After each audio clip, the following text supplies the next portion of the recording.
Hello, everybody. Welcome back to another week of Summer Classic Countdowns. We look back, if this is your first time tuning in, we look at the teams. We look back at 2025 and we look at each team.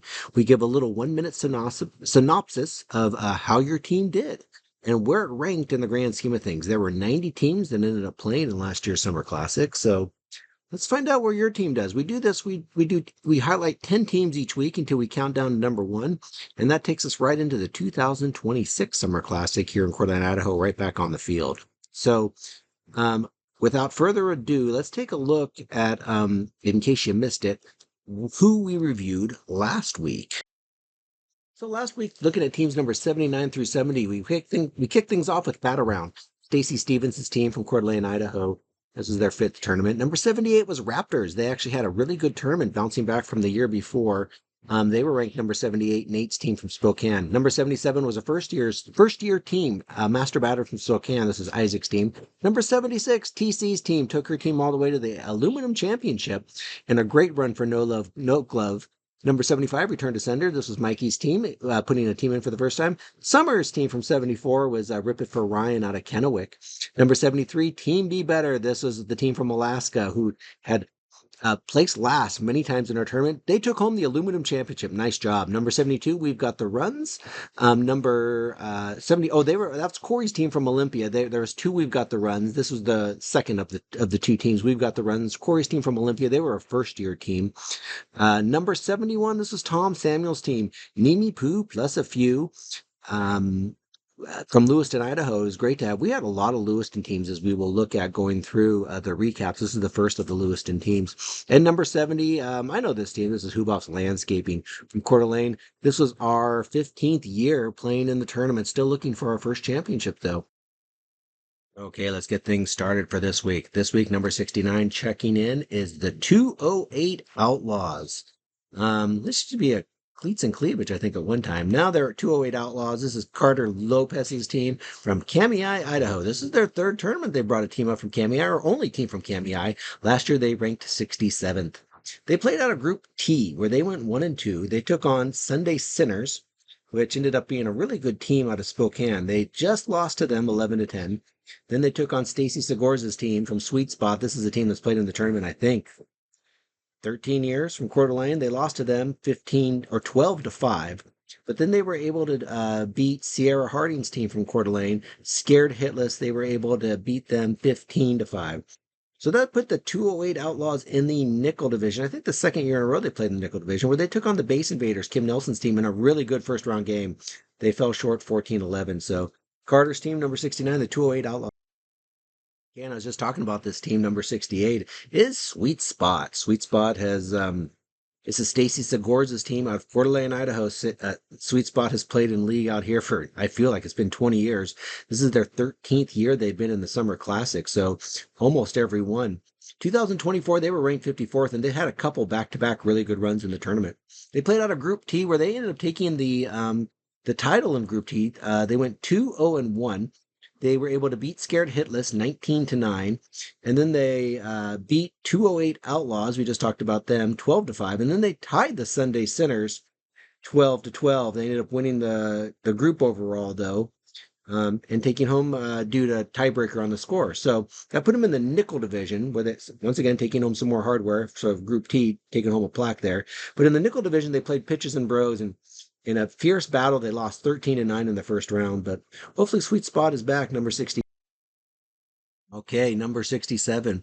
This is Pitches and Bros. This team is out of Spokane, Washington, ran by Alex Gajardo, maybe, hopefully. That's the right pronunciation of that name. This is their first year in the tournament. We had a lot of Spokane teams in the tournament for the first year. This is another one. They played out of Group B, where they beat We've Got the Runs 2. That team was from Olympia. They beat them 14 to 8. Then they took on Drunken Monkeys. This is Timothy Reinhold's team, which is a good team. They lost to them 18 to 2. And then Wasted Potential. My goodness, Carl's team just came out on fire in the Saturday evening game in round robin play and took care of Pitches and Bros 30 to 1. So The Pitches and Bros were able to get a good night's sleep and bounce back because they played in the nickel division. We just talked about that game against Sweet Spot, a very hotly contested first round game where they were able to get by 13-9. And then they ran into a quarterfinal team, Quat Looking, who beat them 17-2. But not bad, 67. Moving us right into number 66 is Base Invaders. Base Invaders, Kim Nelson's team from Coeur d'Alene, Idaho. Kim's played in our tournament for many, many years. This is her 12th year bringing a team into the tournament. Last year they were ranked 44th, this year 66. But once again, I talked about this earlier, there was a lot more teams this year. So they played out of Group I where they had to play a couple Friday night games. So they played Caught Looking where they beat them in the first of their Friday night games, 18-4. Then they took on the Coeur d'Alene Aqua Sox and fell to them 18-7. That's a team out of Coeur d'Alene as well, primarily a men's team, but they put in a co-ed team for the Summer Classic. Then they took on Nimi Poo plus FU, and they were able to beat Tom Samuel's team 19-6. Oh, I'm sorry, they fell to them 19-6. So that gave them a 1-2 record. I'm sorry. I put them in the nickel division where they were able to beat the 208 Outlaws 14-11, but ran into a shenanigans team that was red hot and lost to them 22-14. So number 66, Base Invaders, Kim Nelson. Number 65. Number 65 is Perfection Tire, a first-year team from Coeur d'Alene, Idaho, though. This team was just put together for the tournament, so being their first year, they had no 2024 rank. But they had for being a first-year team put together, they had a really good tournament run. So they played out of Group E, and in Group E, they went 3-0. They beat the Coeur d'Alene Blue Sox Friday night in a pretty good battle, 13-11, and then they just decided to put on their defensive shoes, and Saturday they just had a great run. They took on a couple pretty good teams. They played Fam Damley Saturday early or about mid Saturday morning, and they beat them 13-0. Then they took on Levon's team, Swing and a Prayer from Spokane, and they were able to beat them 15-0. So that put them in the so they won Group East. They won that championship. They played in the nickel division where they took on a Caught Looking team, which was just a slugfest. They came up short 22-21 in an exciting game, but hopefully Perfection Tire will be back. They had a great run, number 65. Number 64 is the Ballaholics. This is a team that's played in our tournament a few times, a team very familiar to us friends in Coeur d'Alene. This is Sydney Johnson's team. This was their third year playing in our tournament.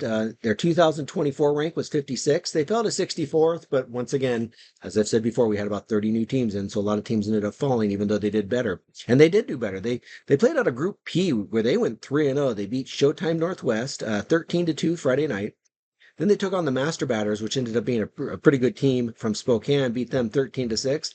And then in a defensive battle, took on another experienced Summer Classic team, Day Drunk 2.0 from Missoula, was able to outlast them 8-7. And that gave them the Group P win. So they took them some hardware there. I put them in the nickel division where they, in the first round, took out the We've Got the Runs 2 team, 13-3, but 509 Nation really came out slugging the first couple games. They lost to them 21-11, but a great tournament for number 6.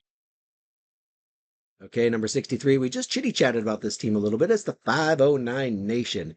They were ran by Carissa Broch from Spokane, Washington.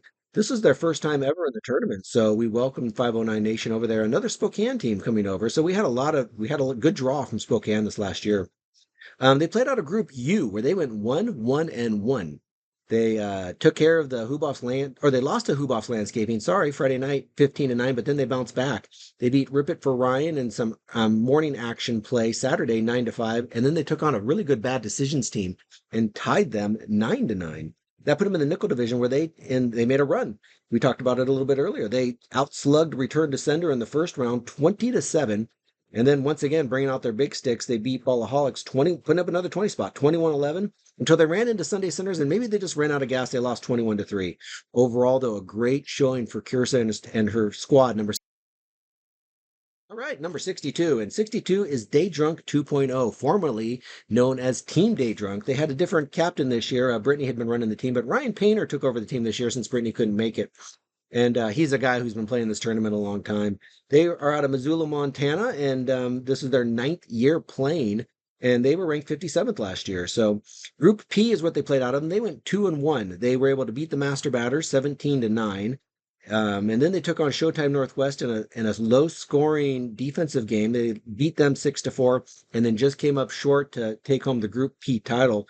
They lost 8-7 to Ballaholics. So, but that put them in the nickel division, where, oh my goodness, did they bring out the lumber in the first round against poor Huboss Landscaping? They scored 33 runs in 3 innings, beating them 13-5 and sending Huboss home early.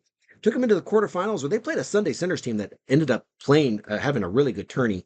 They lost to them 13-11 in the quarterfinals, but a great showing for Dave. All right, number 61 is another first-year team out of Spokane, Caught Lookin'.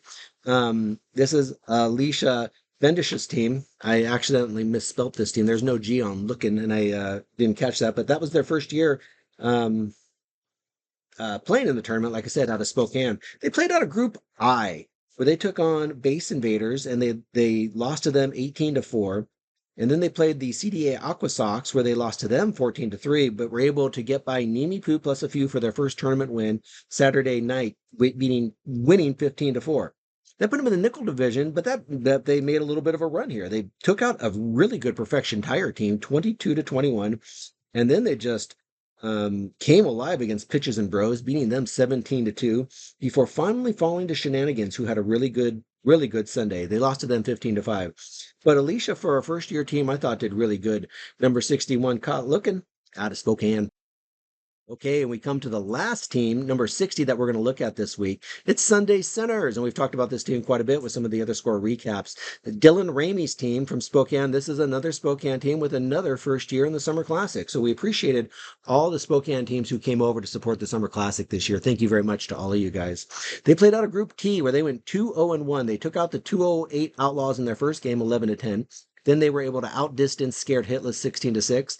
Until finally coming up with a tie against Sweet Spot 12-12, Stacy's team. Tough to beat those guys. So that put them in the nickel division, where and we had 16 teams in the nickel division, everybody. So the aluminum and the nickel division had a lot of teams. In the first round, they took out Nimi Poo plus a few, 12-1. Then they played in the quarterfinals a really good Day Drunk team.